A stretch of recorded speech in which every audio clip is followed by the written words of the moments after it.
I'm not genetically predisposed to being on time. I just want to let y'all know. My mother couldn't be on time to save her blessed life. So I'm trying to break the trend in my family, at least. So again, want to go ahead and introduce Dr. David Lalman with Oklahoma State University.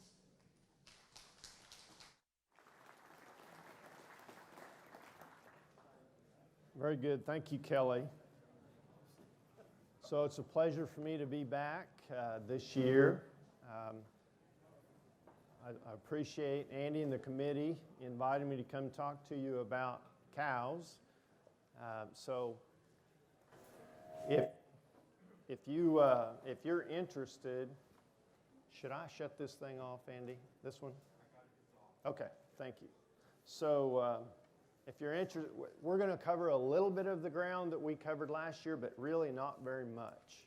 And so if you're interested in, we talked a little more last year about fertility, influence on cow efficiency and what's going on in the industry and the changes that are occurring. Also, we talked about profitability and highly profitable operations compared to low profit operations, and the fact that controlling cost actually explains 2/3 of the difference in those two groups of beef cattle producers. Okay, only 1/3 of the difference in profitability is explained by more output, more production. Okay, so that tells me if you're a sell-at-weaning enterprise right off the bat, your focus probably needs to be more on controlling your costs than it does on increasing output. We'll talk a little bit about that today, but the details are in last year's conference proceedings and presentation. I'm sure Andy would be happy to get you a copy of that, or you're welcome to send a request to me, and I'd be glad to share it with you as well. Yes, sir. It's on the from last year? Yes. From last year, if you were here, it's on your thumb drive, and Andy, you've got a whole closet full of those left over. He'll get you one if you need it. Okay, so the other thing we talked quite a bit about last year, and I've got just a little bit on here this year relative to cow efficiency and the impact of the environment and the interaction is milk production. We're going to hit on that in just a minute, but there's a lot more details in last year's presentation. So again, go there if you want to see more about that component of cow efficiency. So let's get started. And the question is, where do we go from here? If you remember, last year I talked about the fact that all of the data sources we can find relative to commercial cow-calf industry says that there essentially has been no change in fertility for 25 years in the beef cattle industry. Now, there are some positive things going on. We talked about stayability, the invent of sustained cow fertility in the Hereford breed, heifer pregnancy EPDs, and so on. Those are beginning to make an impact. And we can look forward to new developments that are in the pipeline now. But there are even simpler things, I think, that we can talk about beyond those factors that we discussed last year relative to cow efficiency. So where do we go from here? Well, let's just start with one of the most popular topics that you read a lot about, and that is cow size. Okay, and we'll use cow weight primarily to indicate cow size. But this is the same stroll down memory lane I shared with you last year, but it's a great place to start, I think, so that we kind of what is one of the rules of thumb? Know thyself, right? We need to understand what we're like in the cattle industry, and this is a really good way for us to reflect and see what we, kind of what our tradition and heritage is. Okay, so what is that a picture of? Anybody remember? That's the grand champion Angus female at what was at the time the premier livestock show in the world.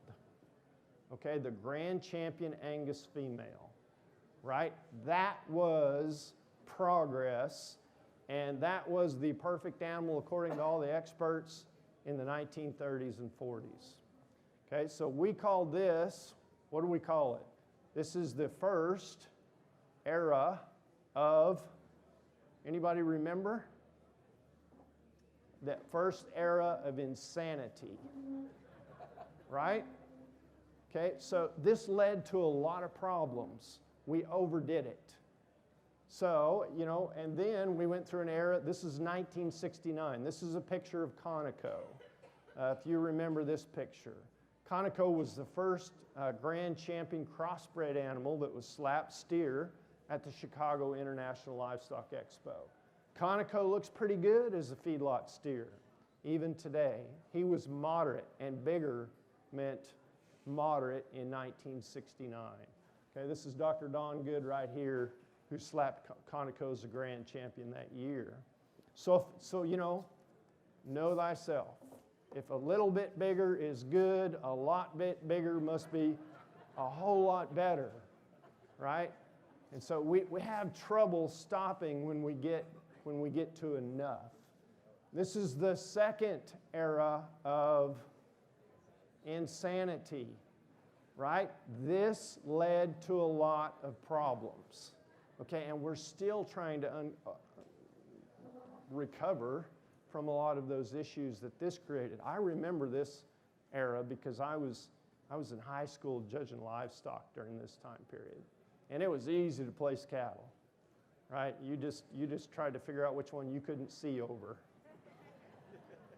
Okay, and here we are back again, kind of, in some ways, because for sure, if you look at the genetic trends for yearling height in cattle, particularly the Angus breed that reports that trait, you'll notice that the trait for yearling height has come down.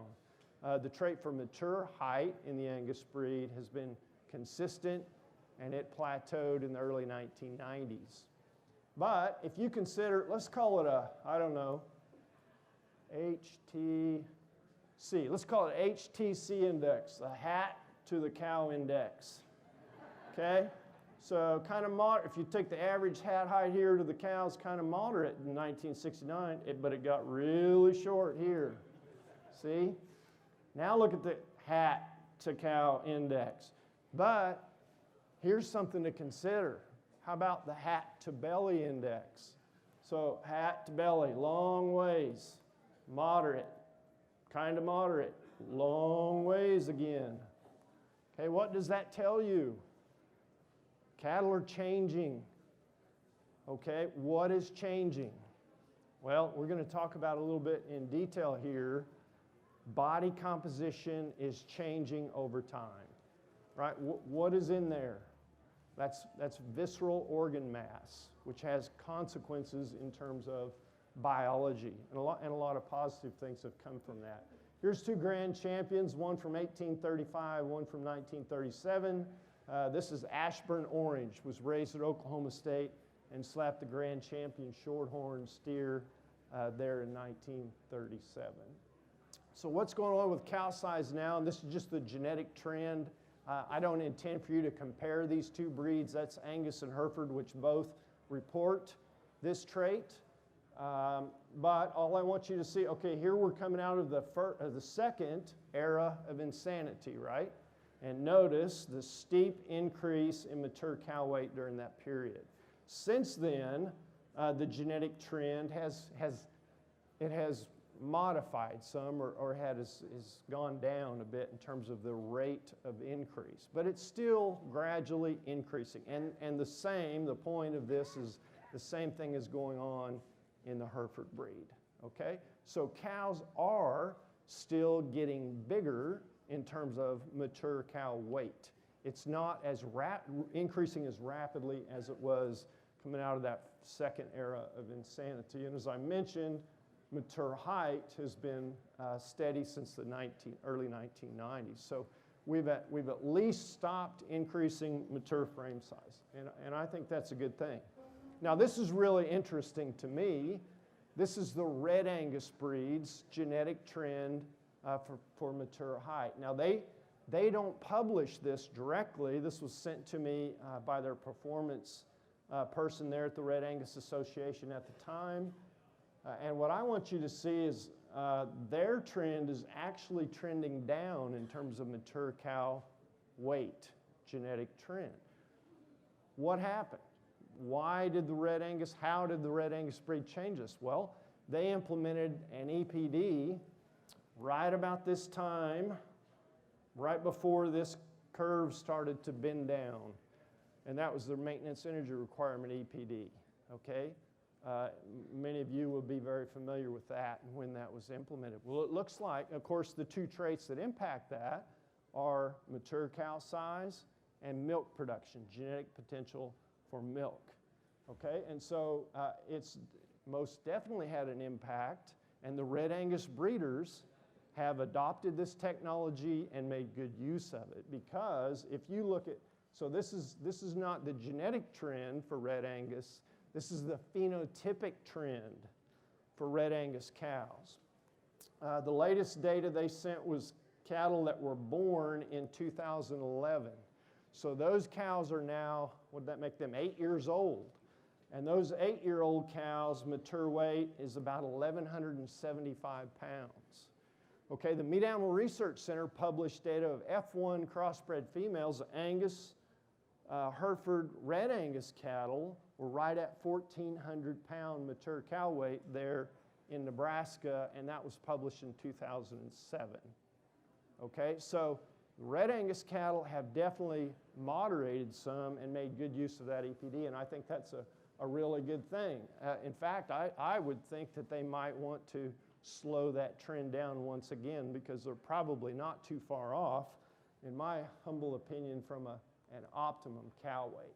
Okay, so just to wrap up mature cow size then, selection for growth and carcass, which we have most definitely made a lot of progress in the last 25 to 30 years. It has resulted in increased cow weight, not frame size. That then tells you that body composition is changing, probably more muscle. That doesn't seem, if you review the literature on the impacts of muscle and cow maintenance requirements, doesn't seem to have a dramatic impact on maintenance. When we first started studying this, I thought it would have. Now we know that if you don't select for fertility in the face of selection for muscle, you can get in trouble, right? I mean, how many, if you look at the fertility of female human bodybuilders, how's their fertility? Well, pretty much it isn't, right? They don't do fertility very well. And so if you're going to select for muscle, you also have to apply genetic pressure for improved fertility at the same time. But it doesn't appear to have much impact on maintenance requirements. Visceral organ mass, on the other hand, very different. That does increase maintenance energy requirements. Okay, maintenance energy, if you want to think about, it's the factory overhead. Okay, and so what we have to be careful of, and I think perhaps I mentioned this last year, but what we have to be careful of is we're selecting for efficient cattle. We have to be careful not to create a factory with more overhead that's more expensive to maintain, but not producing any more widgets, right? And I'm telling you, we have quite a few situations where that is occurring. We have more expensive cows that are maybe perhaps not producing anymore because of the increased performance selection. Combined with aggressive selection for growth and milk, these changes could lead to increased maintenance requirements or hard-keeping, fleshing cows. So there's a picture of two half-sisters, okay, out of the same cow. They're the same age. This cow happens to be, they're a full, it's probably not the best to see here. I couldn't get them side by side to line up for me in the pasture, and I probably couldn't get it all on the slide anyway, but they're a full body condition score, different. They're about the same frame size. This cow happens to be out of a sire, relatively young sire, but he's developing a reputation for females that have easy fleshing ability, okay, and yet they are productive. And that's important. That's an important consideration. And what we want to do is create females like this that can thrive in your ranch environment without you having to artificially prop up the expensive inputs. Okay, so cow size in general, the reason we talk about this and we spend so much time considering it in our industry is because really it's an indicator or an index of feed intake. And then that can lead to accurate estimates of stocking rate, right? And then from there, we can get to a good estimate of annual cow costs.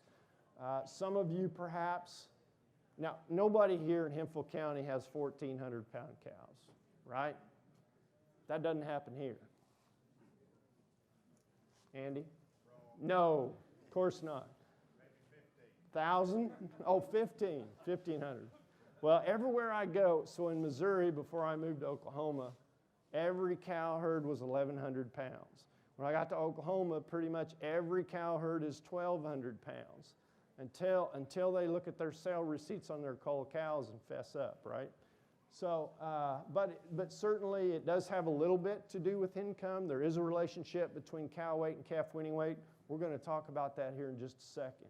But of course, a 300-pound heavier cow does return more cull cow income. You know what? Market's 55 cents today, and 300 more pounds, so $165 more income. So, that's important, and we have to consider that in these equations. What we want to know was what do the, let's call them modern cows, what is the relationship between cow size and feed intake today? Well, we couldn't just run out and measure feed intake, so what one of my grad students did, Megan Gross, did here this last semester, is she reviewed the literature just for the last 10 years. And she found several data sets to look at that question.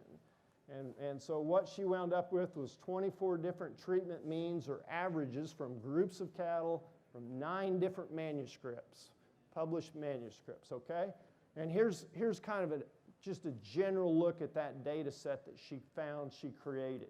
So on average, those 9 publications, those cows weighed 1,280 pounds. Now there's a lot of difference in these different groups of cows, all the way from an average, this is not one cow, this is an average of a group of cows. One group of cows weighed 965, another one, some of these Hemphill County cows weighed not Hemphill County cows, but 1608, body condition score ranging from 4 to 6 in this data set. In the weights that I'll show you here in a second, we adjusted them all back to a body condition score of 5, so we're comparing apples to apples. Energy in the diets these cows consume a pretty wide range, from 50 to 65%, which is a pretty close representation of the range of forage quality that most cows see throughout the year. Now, some would argue, yeah, we get clear down to 47 or 48% TDN, and early spring grass out here, the green stuff might be closer to 70% TDN. Dry matter intake, just under 25 pounds on average, so if you divide this, or you divide this into this, you wind up with about 2% of body weight intake on average, okay? But a range from one group of cows consume 18 pounds, another group of cows consumed as much as 35 pounds per day. These are all gestating cows, no lactating cows in this data set. All right, so there it is. There's the results. There you see those 24 different treatment means from 9 different manuscripts. And what that says, what this regression equation here says, that slope relative to cow weight tells you that for every 100 pounds additional cow weight, modern cows, that is data published in the last 10 years, so some of these cattle, are probably going to be 13, 14, 15 years born, 13, 14, 50 years ago, up to maybe 3, 4, 5 years ago. So perhaps not as quite as current as we'd like, but this is the most recent data we could come up with. So 100 pounds cow means 2 more pounds of forage on a daily basis. What does that mean to you? So I think it means, let's just take an 1,100-pound cow compared to a 1,400-pound cow, which I understand may be a little bit of an extreme comparison even, particularly out here in semi-arid part of the country. But what that means is 6.3 pounds more forage per day in the 1,400-pound cow, 2,300 pounds more forage per year in the 1,400-pound cow. And if your grazing publication is relatively accurate, representing your forage resources here in the Texas rolling plains, what that means is about 2.6 more acres per animal unit in this area. Okay, so that's kind of what that would mean to you. So let's break it down even to a simpler question. And beyond big cows versus little cows, I guess maybe we need to consider the product that we're producing. And so my question is, how big do the cows need to be for us to efficiently produce a high-quality beef carcass? And I'm just going to show you one example here. And the point here is they don't have to be very big. Okay, so this is our fall-born calves, Oklahoma State, our commercial cows. These are fall-born calves. They were closed out in February. And this is going to be kind of small writing, but I just took a picture of our closeout. Really, if you just want to look what the feed yard manager scribbled at the bottom of the page here. Okay, and I know this is not any different. These cattle really aren't anything special. I just want to show you an example. These cattle weighed on the morning of February 22nd, 1525. When they crossed the scale, they shrunk them 4%. They always want to steal 4% from us. Shrink them 4%. So they paid on 1,464 pounds. For crying out loud, the carcass weights averaged 935 pounds in these cattle. Okay? So which is the most, or the heaviest carcass weights, that would be a record industry average. Okay? So our cows weigh 1150 to 12, 1175 on average. So we don't need big cows to efficiently produce carcass weight. Now, you know, and actually these cattle only gained right around industry average, 3.7. Now they converted really well at 5.4. And our feed cost to gain is $70 here when the industry average would have been about 82.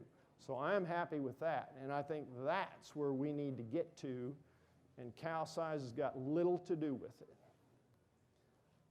Okay, so let me just appeal particularly to the seed stock producers here today. Okay, this is important. It's a simple question. We've been working on it for a long time, and I understand it's difficult and it takes time to weigh your cows.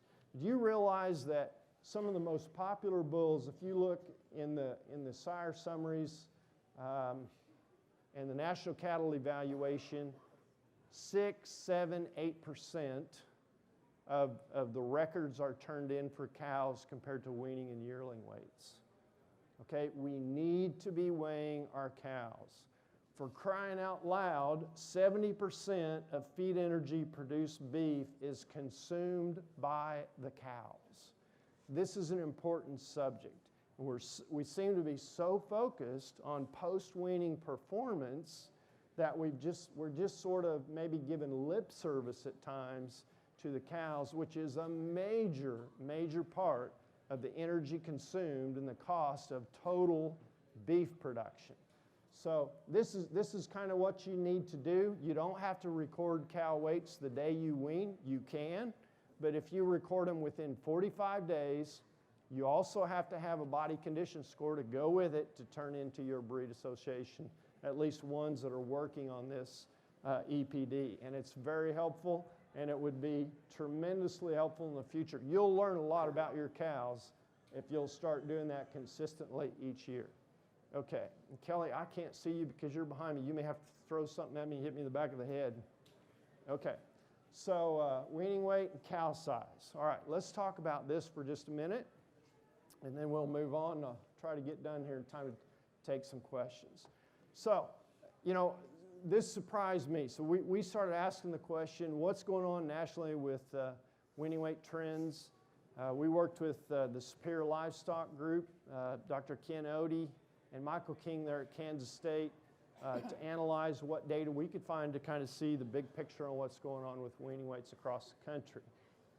So first of all, I've got the phenotypic change over time plotted here for Angus and Charolais, two breed associations that you can easily access their phenotypic trend over time, and this is what it looks like. Don't worry about the equations there. I just want you to see that curve. Okay, so this surprised me when we looked at it this way. Are weaning weights in seed stock operations still going up? Yes. Is the pace slowing over time? Yes. You see that? So you got to be asking yourself, what's going on here? Is this happening in your operation? That's the most important question for you today. This may not represent you. Let's take a look at some of the commercial data. Okay, so I'm just going to show you this real quick. This is the red line is Texas, Oklahoma, and New Mexico. Flat. You can see what happened in the drought of 2011. Kansas in the purple line, slight increase over time. North Dakota in the green, flat. Minnesota, this is actually the largest data set with some years over 500 cow herds represented. In that data set, commercial weaning weights over time are flat. Okay, this is Alabama data. Dr. Lisa Crease Anderson shared this with me. Represents about 4,300 records on average each year since the mid-1980s. Look what happened in Alabama. One line there represents the unadjusted weaning weights. The other line is adjusted weaning weights if you want to look at it that way. The answer is pretty much the same. Their weaning weights stabilized and stopped increasing there in the middle 1990s. Okay? That kind of surprised me too. Now, this is the biggest data set. Millions upon millions of cattle represented in Superior's data, particularly in the northern part of the country. So the blue line here represents unweaned cattle that were indicated in the sale catalog as implanted. Okay? The green line is unweaned calves marketed that were indicated having not been implanted. Same difference, right? Producers in the northern half of the country have not expected their weaning weights, their projected sale weights to go up since 2007. It has stabilized in the northern part of the country. Okay? Big difference between the weights and implanted versus non-implanted. Don't worry too much about that. Some of it's due to the implant, but probably a lot of that's also due to, we'll just say, better management and other environmental factors due to perhaps better managed herds. Now this is the southern half of the country. Totally different answer according to the Superior data. The SPA data was flat. The Alabama data was flat since the middle 1990s. Not the Superior data. It's still going up. Weaning weight or projected sale weights in the Superior data still going up in the south. Very interesting. I'll let you tell me why this is happening.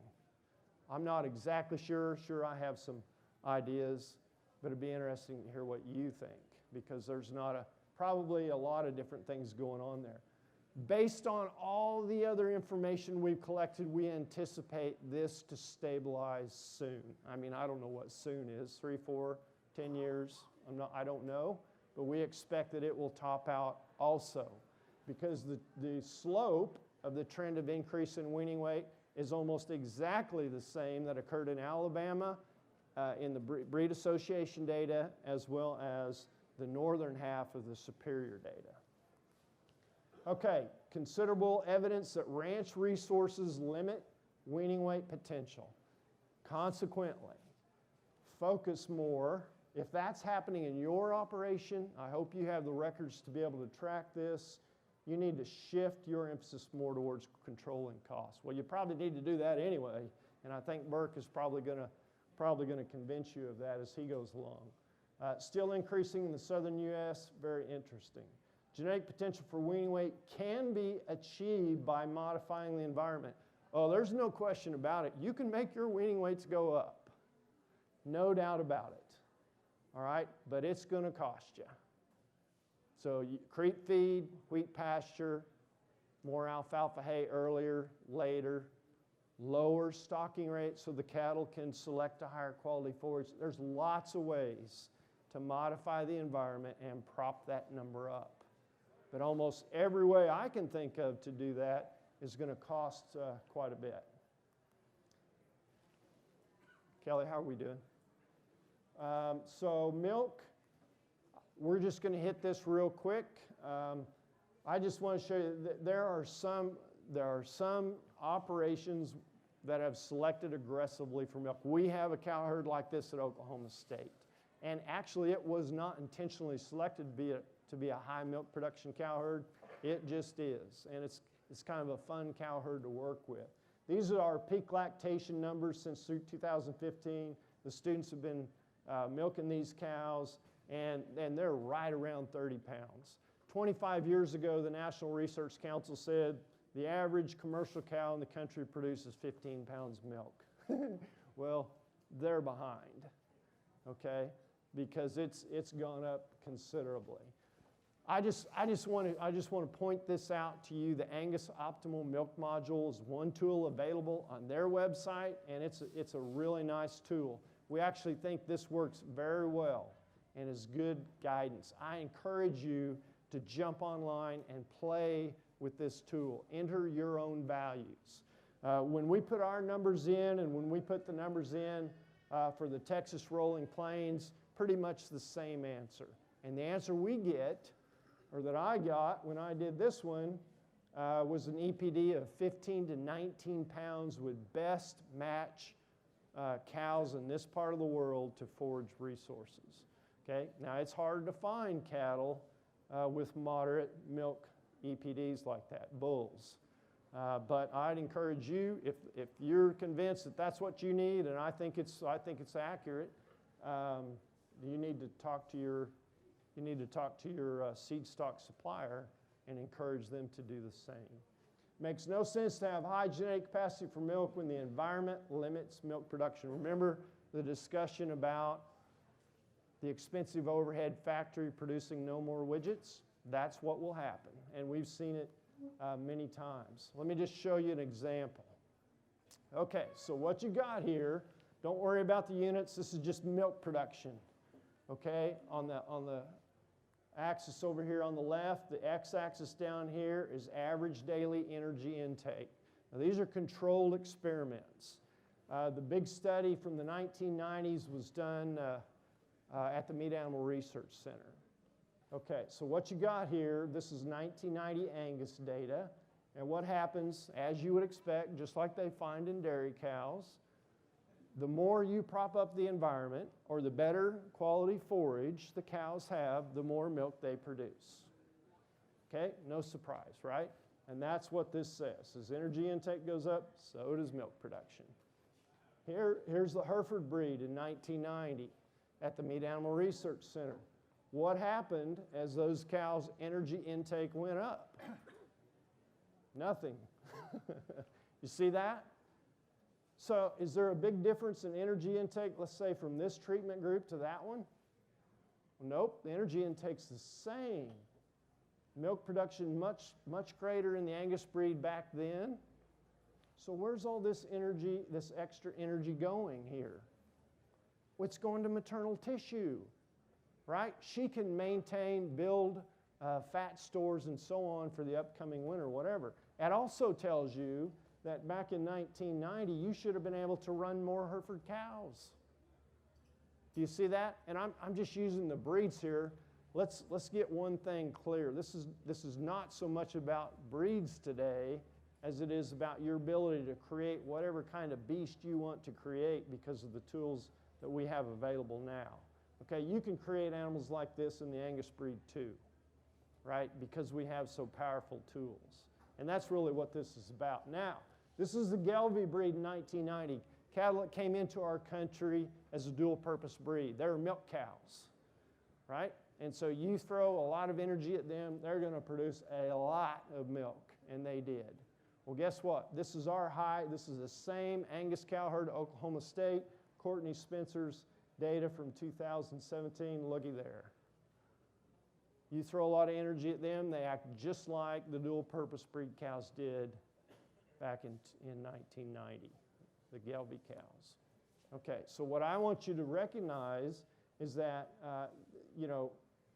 if all this energy is not going to milk production, it could be going to the maternal tissue of the cow.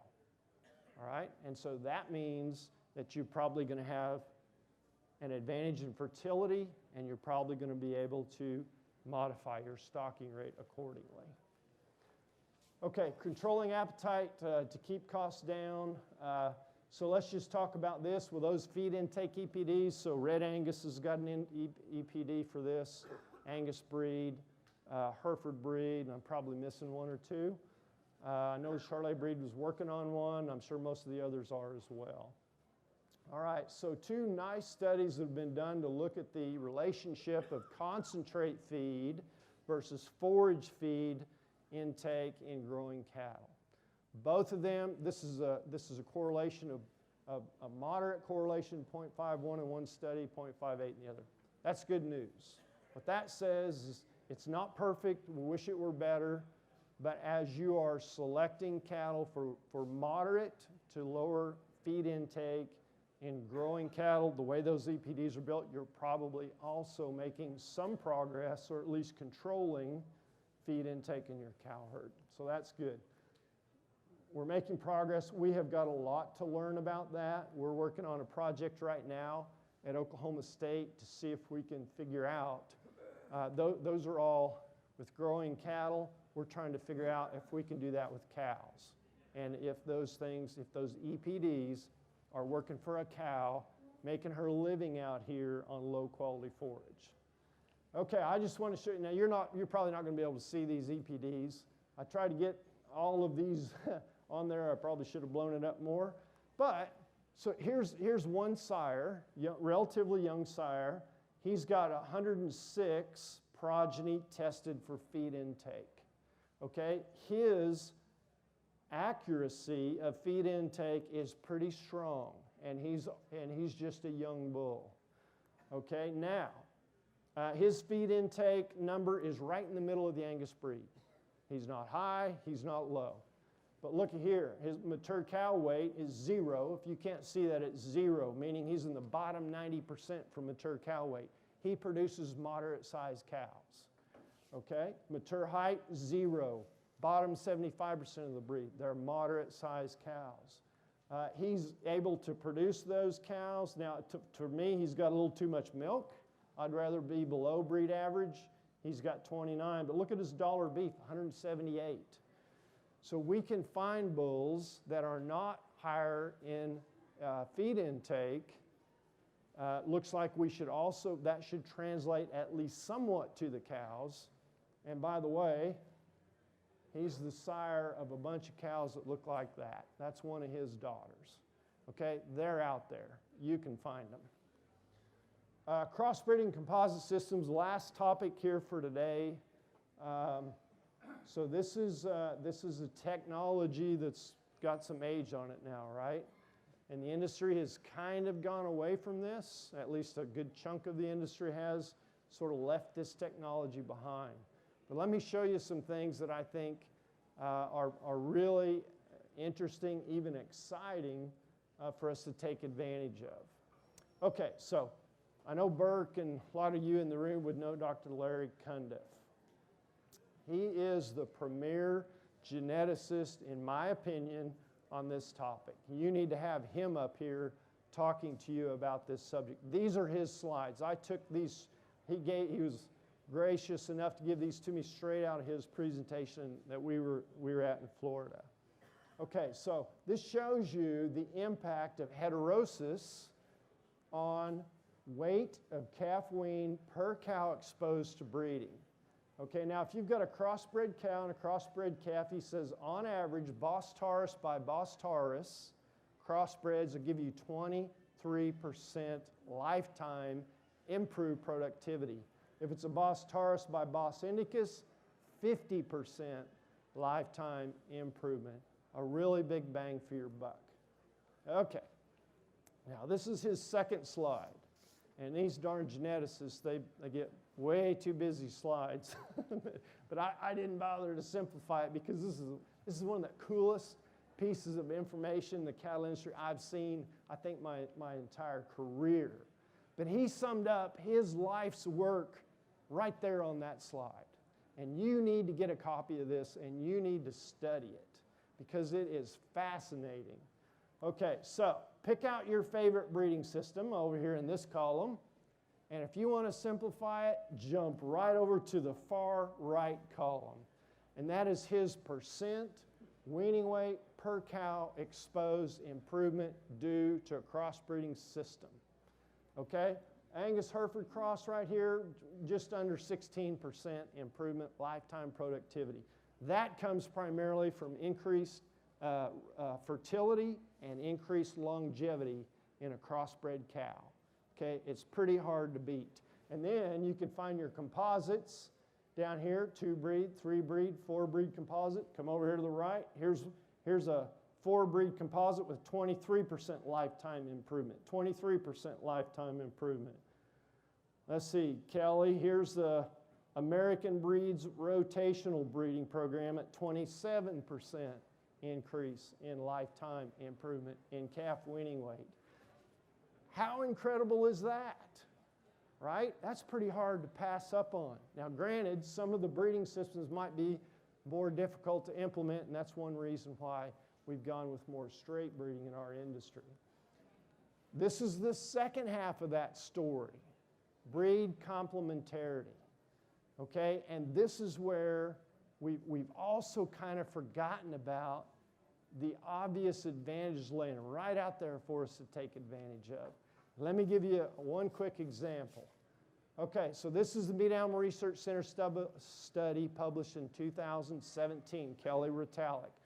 Very nice data set. If you're an academic type person or county educator or something, you need to get this study on your desk and study it.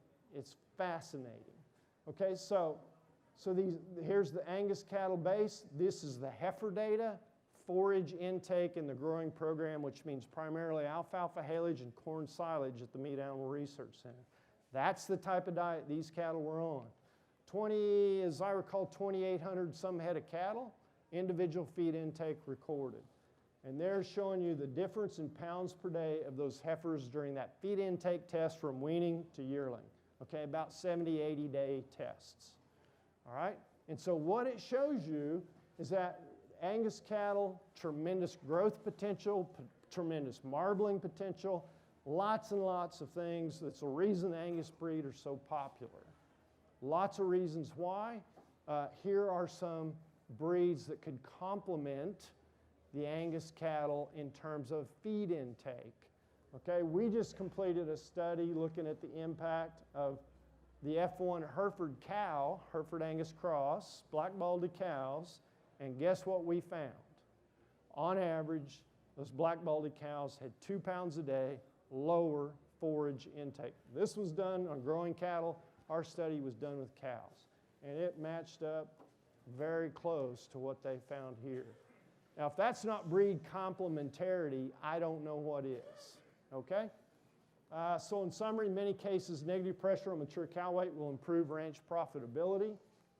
Many cases, modest negative pressure on milk production would improve the matched forage resources. There's no need to have an expensive factory producing no more widgets.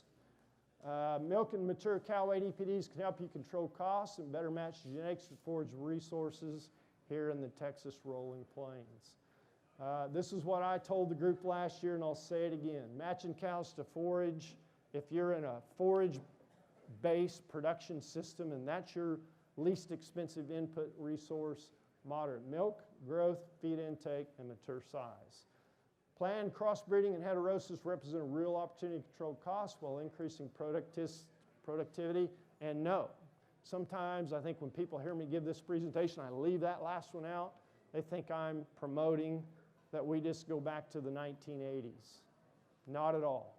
We can increase post-weaning traits and carcass quality. We can continue to do that with the tools we have available today. We just have to recognize the need, know the traits that we want and need, and move forward. Kelly, thank you.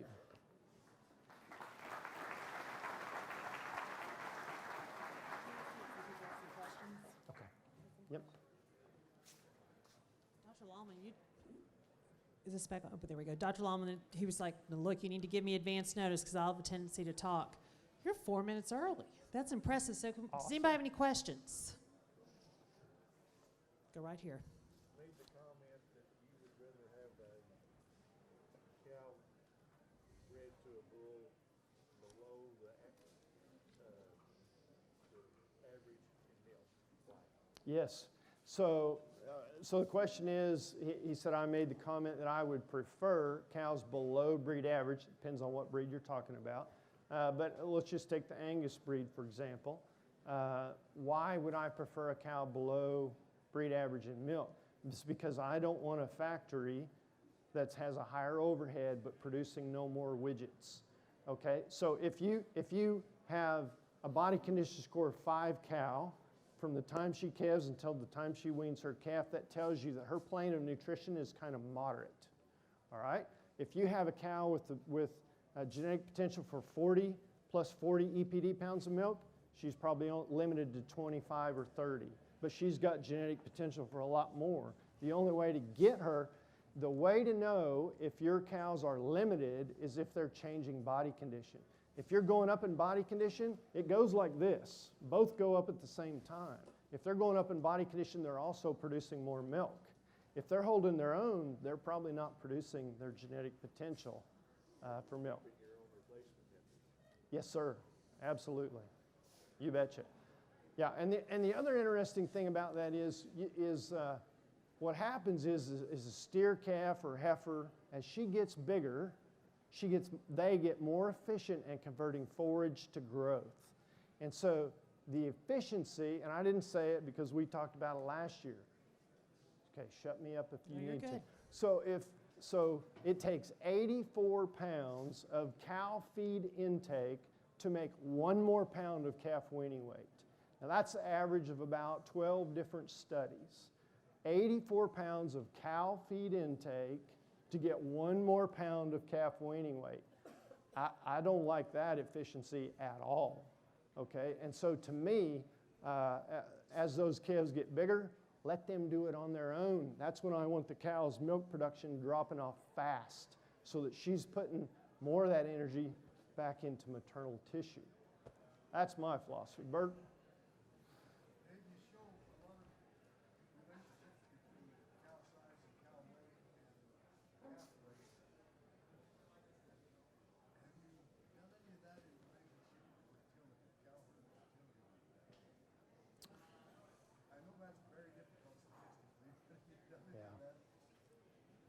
No, but Dr. Snelling at the Meat Animal Research Center has. The question was, have we looked at cow weight and cow fertility?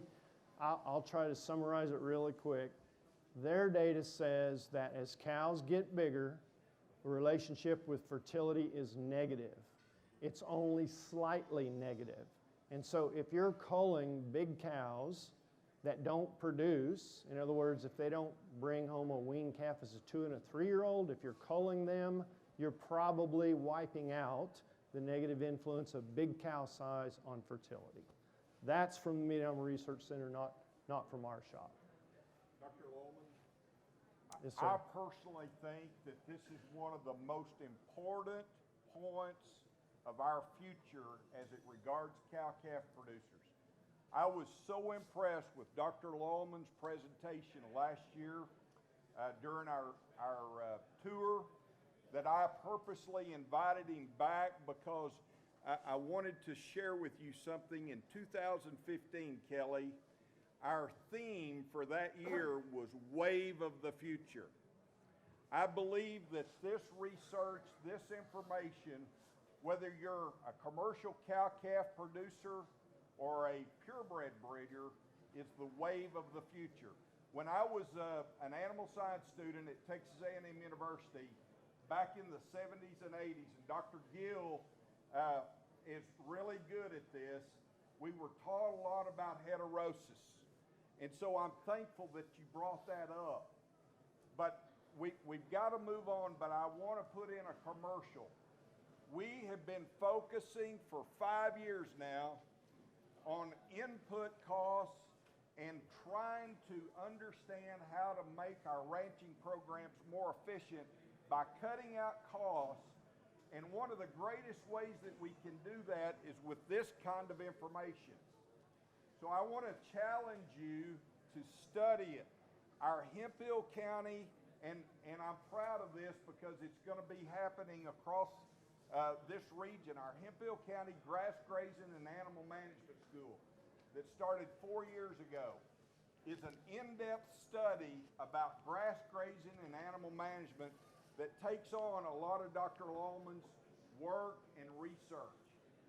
And so we're going to do that course one more time. And so we'll give you a chance later to sign up for that course.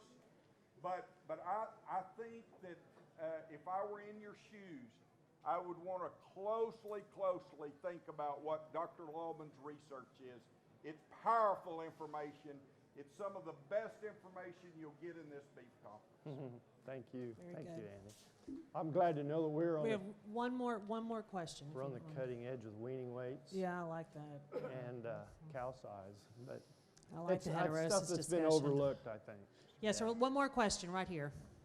You brought in an average set of Angus cows and they're on their second calf. Do you have any data on how many years you could keep them on your ranch that would be productive on average?